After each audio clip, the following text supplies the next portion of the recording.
don't really know, like it's pretty obvious, isn't it? I drove 6.5 hours here to get a roof rack for that.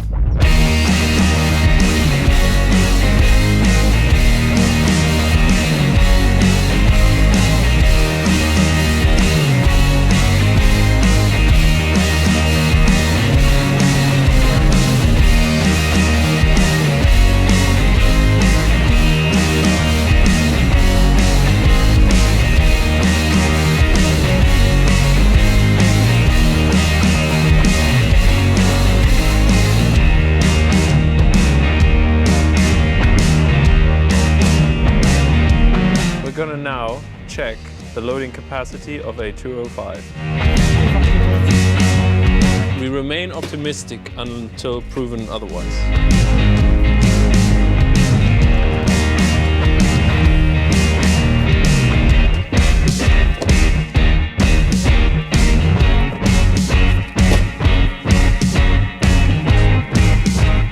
Done, let's go home.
I know what you're thinking, and I've had many sleepless nights over the fact that this is a freshly painted 205 GTI non-sunroof roof. Still, we have to have a rack, so get over it. It'll be fine.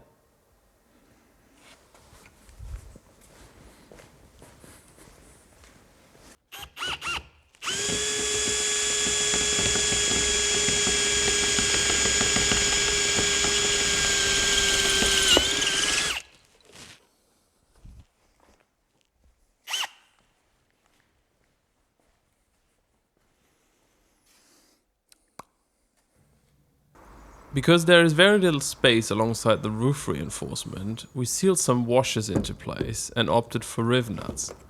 With 4 per side on barely more than a meter, we absolutely deemed them strong enough.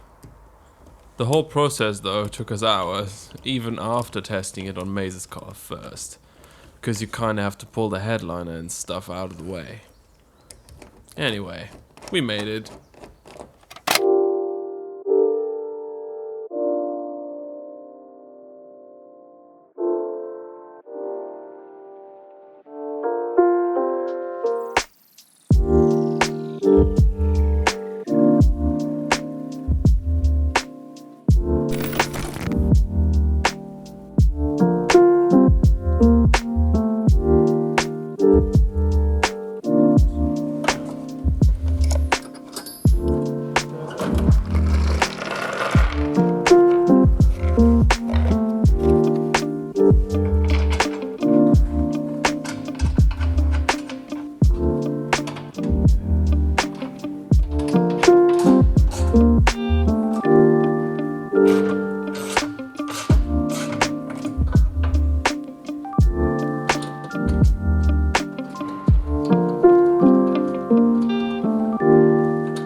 not exceed vehicle roof load rating.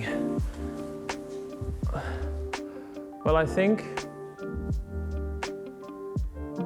yeah, I'm happy.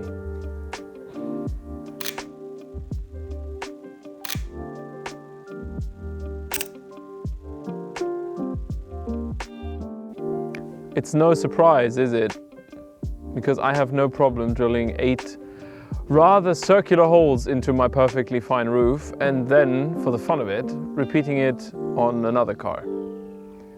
It's also highly debatable whether or not you need a front-runner roof rack on a small French eco car from the 80s, or 2 in our case. But all I can say is, once you have a roof rack, it's an invaluable thing. And it'll come handy on any trip, anywhere.